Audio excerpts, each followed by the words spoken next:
F not here. I assume by F you mean Francis. And not that I'm going to take your word for it, but it's interesting that you should say that you should know that.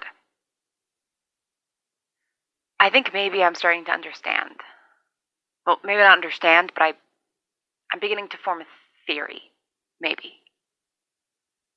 So there's a pond. The pond is quiet. Maybe has some ripples in it from what's swimming underneath the surface. Or the wind, the rain, the normal stuff that a pond experiences. And all those things create some kind of chain reaction. But again, it's the usual things. A frog dies, a tadpole grows legs, algae blooms, whatever.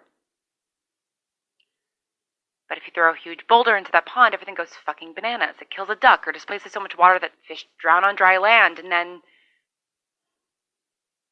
you have an empty pond, you have a series of smaller ponds, the water evaporates. I don't know where to go from there, but if Harry, Leanne, and I are all fish that got thrown into another pond by the water splashing around the boulder, then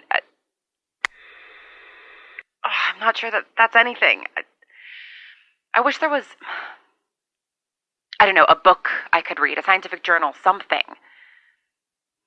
I'm going to go into the next library I find and see what I can dredge up, because this all feels vastly beyond my comprehension.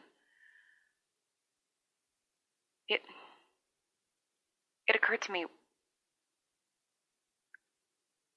well, am I a terrible person for thinking of my art fence before thinking of Martha? It's not that I didn't care about her.